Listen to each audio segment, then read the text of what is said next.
Growing up, there was always a constant conflict in our house regarding our cousin Emma. I'm my dad's youngest child, with 2 older brothers, Ryan and Liam, who are twins. The 3 of us agreed that our dad loves Emma and shows more priority to her over us.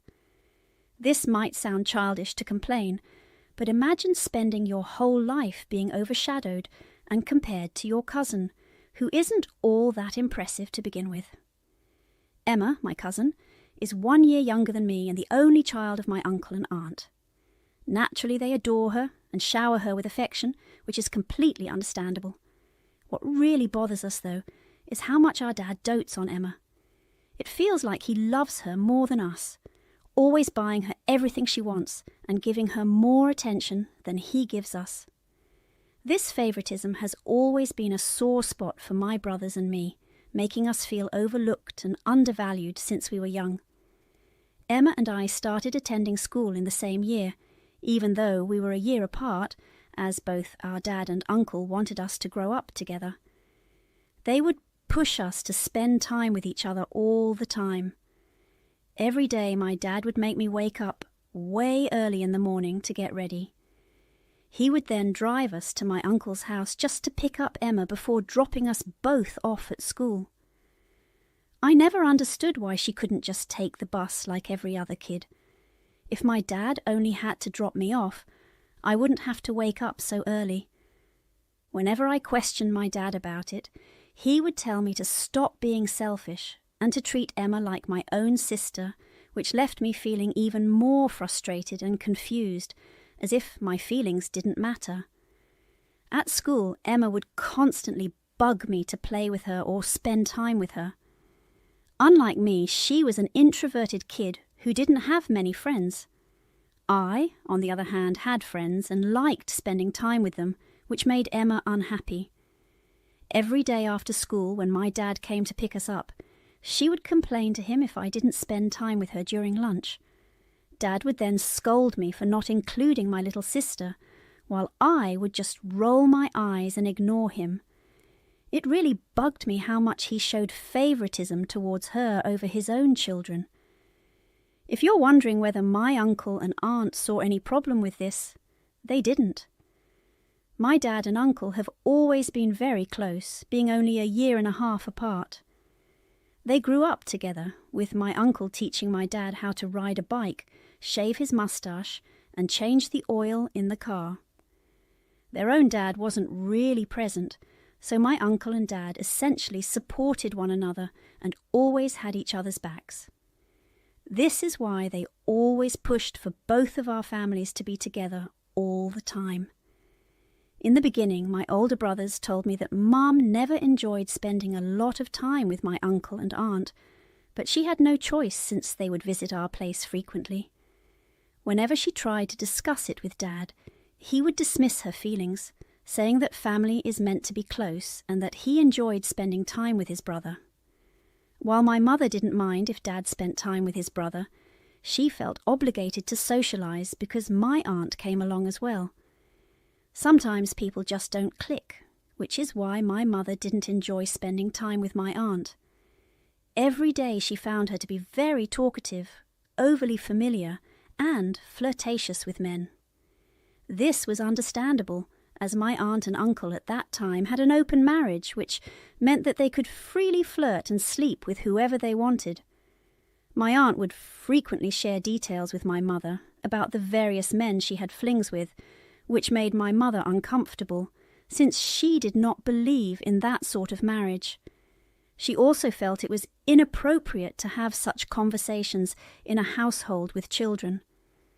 That's why whenever my aunt and uncle visited, she would send Ryan and Liam to play with other kids in the neighborhood to prevent them from overhearing these adult conversations.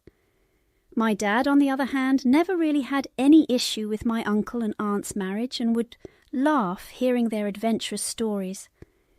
The year my mother became pregnant with me, my aunt finally confided in her that she also wished to conceive.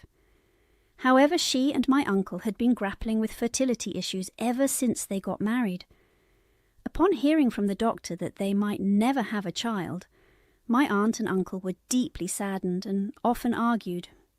Eventually, they decided to stay married but have an open relationship so they could explore other connections while remaining committed to each other. However, my aunt admitted that she still yearned to have a child of her own. My mother encouraged her to consider alternative options such as adoption or IVF. Although these choices were costly, they were viable paths to pursue if they were serious about starting a family. When I was born, my mother experienced complications that tragically resulted in her death due to blood loss. My brothers have shared with me how traumatic it was for all of them to feel the conflict of emotions, sadness over our mother's passing, and joy that I was born safe and healthy, just as our mum would have wanted. However, Dad was inconsolable. He refused to leave our mother's side and sat next to her, unable to process the fact that his wife had passed away.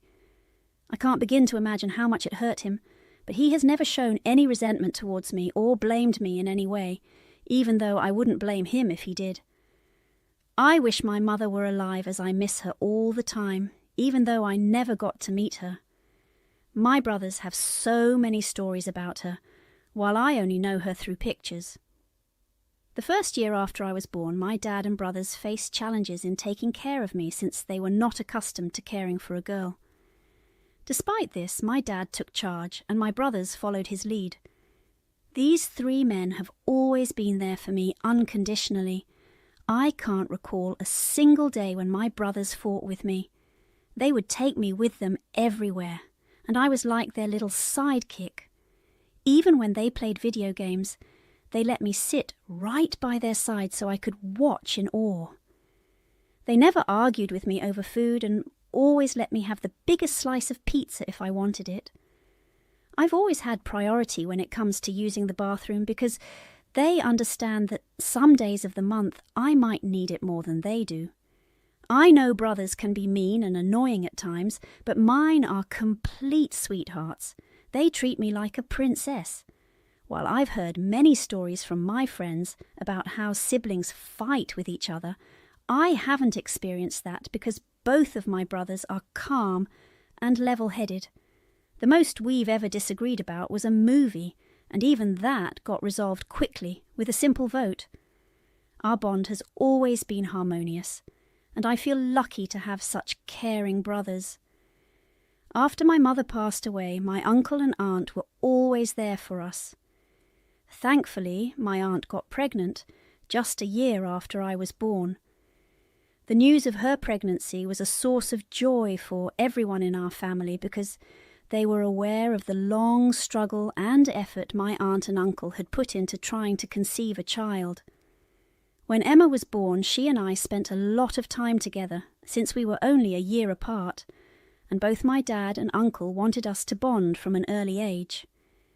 Initially, I liked spending time with Emma, but being forced to spend time with someone every day quickly made me lose interest. As I started going to school, I made new friends and naturally began spending less time with Emma. However, both my dad and uncle expected me to be there for her and look out for her at all times. Emma tends to be a crybaby and has always been quite dramatic. Growing up without siblings, she never learned to share and was always very possessive of her things. Unfortunately, my uncle and aunt never corrected this behaviour, so it continued into her school years. She would argue with anyone who tried to borrow her pencil or eraser. Whenever she had a disagreement with one of her classmates, she would have a meltdown on the floor. Naturally, kids don't like others who behave this way, so they stopped including her in their games and avoided her on the playground. When she complained to her parents about this, they would blame the teacher or other students for not being inclusive rather than acknowledging the flaws in their own daughter. Being forced to spend a lot of time with Emma made me lose my patience around her. She wasn't easy to get along with. If she wanted to watch a TV show, we had to sit and watch it, even if I didn't share the same taste. If she wanted to eat at a particular restaurant, I had to agree, or she would throw a tantrum. If I had to attend a birthday party where only I was invited, my aunt would pressure my dad to convince me to take Emma with me so she could make new friends. I would end up arguing with my dad because I was exhausted from always being around her. Emma also had a bad habit of showing interest in the guys I liked. If she saw me getting close to a guy, she would approach him and introduce herself as my sister, emphasizing how close we were. Then she would proceed to spill embarrassing childhood stories about me as if they were funny. When my brothers graduated from high school, they were already aware that Dad didn't have enough savings to send them to college. Consequently, both of them worked very hard to secure partial scholarships and took out student loans to finish their education. The expectation was that I would follow in their footsteps and hopefully get a scholarship. I knew before I graduated from high school that I needed to improve my grades and start applying to good universities. Therefore, during my last 2 years of high school, I reduced the amount of time I spent with my friends and focused more on my studies. Emma would often text or call me to hang out, but I would ignore her requests. She insisted that people our age needed to have fun and that I was wasting my time in the library. The year I graduated high school, I received acceptance letters from 2 of my favourite universities and needed to choose between them. Emma had also been accepted into a university, but it wasn't one of my options. However, one of the universities that accepted me was in the same city as her university, so my family expected me to choose that one. Emma excitedly talked about how she couldn't wait to get an apartment with me and live together so we could attend classes and have fun. I couldn't help but find it cringeworthy.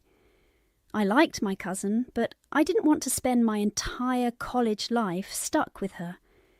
So I chose the other university without discussing it with my dad. Since I had a scholarship and was taking out loans, it was essentially my decision. When my dad found out, he was furious. He tried to force me to change my decision, but I firmly told him it was my life and my choice. He expressed how disappointed he was that I would knowingly choose another university just to avoid spending time with my cousin. He tried to convince me that having a sibling like Emma is the best thing in life. This frustrated me, and I retorted that I did have siblings, my brothers, and I loved spending time with them. I told him he should stop forcing me to spend time with her because I was an adult now and needed to make my own decisions. Both my aunt and uncle also made their disappointment known. They called me to express how much Emma had been looking forward to living with me and how it would have made her college experience much better. However, I didn't care and was happy with my choice of college. One day, as I was packing my things into boxes and preparing to move into my college dorm, I heard my aunt pull up in her car. This wasn't unusual since, after my brothers moved out, she would sometimes come over to spend time with my dad or cook for us. Typically, during these visits, I tried to stay out of the house to avoid her. This time, I was home, so I locked myself in my room and remained silent, hoping my dad would think I was asleep and wouldn't call me to join them. I could hear the 2 of them talking and laughing downstairs. Curiosity got the better of me, so I peeked my head out like any curious child and strained my ears to listen to their conversation. That's when I heard my dad mention something about a college fund, which immediately caught my interest. I tiptoed out of my room and made my way downstairs to listen more closely. As I listened in, I heard my dad tell my aunt that he had been saving money for Emma's college fund for a while now. He assured her that Emma would never have to take out a loan because he had it covered. This revelation left me stunned. My dad had never once mentioned anything about a college fund to me or my brothers, so why would he set one up for my cousin? I felt extremely hurt, wondering why my dad would make such financial arrangements for Emma's education without ever discussing it with me or considering my own financial situation. I tiptoed back upstairs and called my brothers to ask them about it. They were just as shocked as I was, and asked if I was sure about what I heard. I assured them I was. The three of us tried to understand our dad's decision, but none of us had a clue. This is when something clicked in my mind. I knew I could freely talk in front of my brothers, so I voiced my question without hesitation. Do you think Emma might be Dad's child? My brothers were momentarily silent.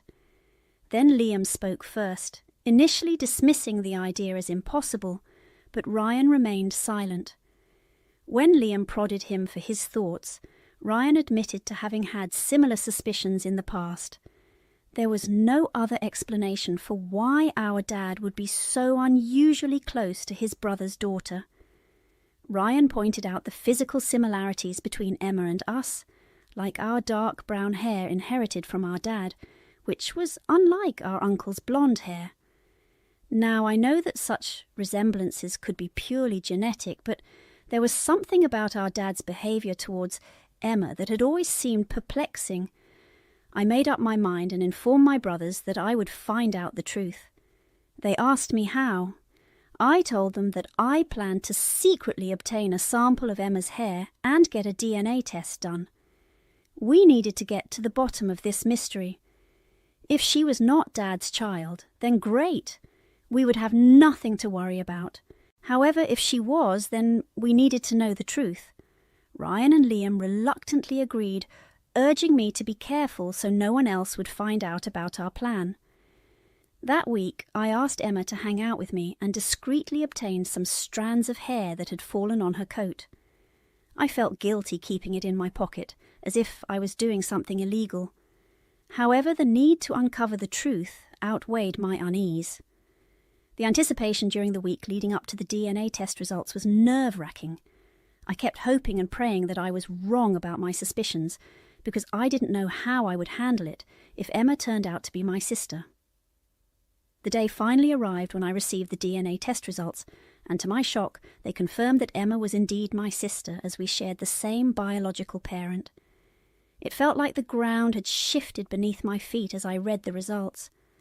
I was left reeling with a whirlwind of emotions, confusion, disbelief, anger, and sorrow all mixed together. I couldn't believe that my dad had kept such a significant secret from us for so long. The fact that Emma was actually my half-sister and not my cousin changed everything for me, and I struggled to come to terms with this new reality. It was a lot to process. I needed time to let it sink in. I felt betrayed by my dad for hiding this from us and angry at myself for not seeing the signs earlier. Clearly, he and my aunt had spent a little too much time together and likely had an affair. It was unnerving to process the fact that Emma was born just a year after me, meaning my dad had an affair with his brother's wife within a year of my mother's passing. The thought of it left me feeling disgusted and overwhelmed. Everything also made so much sense about why my dad would force me to hang out with Emma all the time, even when I needed some space. I called my brothers in tears. They immediately sensed that something was terribly wrong. When I shared the news with them that Emma was our half-sister, they were too shocked to say anything. I sent them photos of the DNA test results so they could see for themselves. Ryan and Liam were furious and insisted on coming back home so we could confront Dad together and get to the bottom of this. However, I knew that confronting our dad about such a disgusting revelation wouldn't change anything for us. He had slept with his brother's wife, which resulted in her getting pregnant with Emma. There was nothing we could say to change this truth. Instead, I suggested that we cut him off. Our dad clearly did nothing for us and left us to fend for ourselves, taking on college loans to pay our tuition while he knowingly saved money just for his affair baby. Ryan agreed with me, while Liam was still silent. Now that we knew their secret, I decided we could have a little fun exposing the truth. I orchestrated a plan to reveal the secret to Emma in a subtle yet impactful way so my dad could not escape the consequences. I asked my brothers not to tell Dad anything for the time being. Instead, I asked if they could come over on my moving day to drive me to college because I didn't want to go with my dad, and they immediately agreed. On the day of my departure for college, I invited Emma to see me off one last time. When she arrived, my dad was his usual, excited self around her and gave her a warm hug. During my conversation with Emma, she excitedly shared her plans to move into an apartment and how her mother had recently revealed a college fund she had secretly set up for her years ago. I couldn't help but scoff inwardly and mentally roll my eyes, fully aware of the truth behind it all. Emma was thrilled about how helpful it would be for her future and continued to brag about how her mother had managed to save thousands of dollars over the years, so she did not have to worry about taking a loan like me. When my brothers pulled into the driveway to help me pack my stuff, they didn't even greet my dad properly. The tension was palpable, and my dad must have noticed it too. He tried to approach them, but they gave him the cold shoulder. This was a new dynamic for us because the three of us had always been very respectful towards him. However, after discovering this secret, we couldn't look at him the same way. My brothers practically ignored him as they packed my belongings, and I helped them here and there. Once everything was packed, I turned to bid my dad goodbye. He tried to hug me, but I awkwardly stepped back, avoiding the embrace. He stopped and looked hurt, asking if something was wrong. That's when I met his gaze and told him that I wished Mum were here. He appeared confused and wounded, but I didn't care. After the secret he had hidden from us, I wanted to lash out and scream at him, but I managed to control myself. I hugged Emma goodbye and slipped her an envelope, instructing her to open it in front of my dad after I drove away. She nodded understandingly and bid me farewell. Driving away, I felt a mix of emotions, relief, sadness, and a tinge of guilt. I knew the aftermath of this revelation would be tumultuous for our family, but the truth had to come out. Emma needed to discover the burden of the secret we knew about her mother and our dad. As an extra measure, I also sent a photo of the DNA result to my uncle, ensuring he would not be kept in the dark. Within just half an hour, my phone was ringing off the charts. My brothers also received multiple calls from my aunt and dad, clearly trying to reach out to us to justify their actions, but they never picked up. Then my uncle called, and I decided to answer, since I knew how shocked he must be after reading the document. He asked me directly if the test was fake, and I felt a surge of emotions flood through me as I told him I wished it was. I explained how the news had shattered mine and my brother's perception of our dad when we found out. My uncle took a deep breath and asked if I was doing okay. I could hear genuine concern in his voice, and that's when I burst out crying. My uncle had always been a significant figure in our lives, and I wished I never had to deliver such bad news to him. Despite his own shock and hurt, he showed his goodness of heart by asking about my well-being during such a difficult time. He consoled me and assured me that I had done nothing wrong. He thanked me for revealing the truth to him. Now that I've moved into college and my brothers have left, I've had time to reflect on how big an impact this has had on my family. My stomach hurts, and it feels like I have done something wrong. I'm so scared about what will happen to us as a family. Am I the asshole for revealing the truth to my cousin? Did I do the right thing? Update 1. The aftermath of revealing the truth has plunged my family into chaos. I found out that Emma and my uncle have swiftly moved out of their house since the revelation, as they don't want anything to do with my aunt. Meanwhile, my aunt's reaction has been volatile and hurtful. She has bombarded me with a barrage of texts ranging from abusive accusations to attempts at justifying her affair with my dad. In her messages, she even went so far as to blame me for breaking up her marriage. She wrote how my mother would be ashamed of me for trying to hurt and break up the family. As for my dad, he has maintained a stony silence since that day, refusing to acknowledge his mistake. Not a single text or call has come from him until now, which is fine for me since I know he can't say anything to make me forgive him. Thank you to everyone for your comments. While I know deep down that revealing the truth was the right thing to do, the guilt still weighs heavily on me. I never wanted to cause such devastation within my family, but the truth had to come out someday, no matter the consequences. Update 2. A lot of you suggested that I should reach out and apologise to Emma, but I've decided not to. To be honest, I will never see Emma as my half-sister, even though it's clear that my dad had an affair with her mum. She will always just be a cousin to me. That doesn't mean I harbour any hatred towards her. I don't.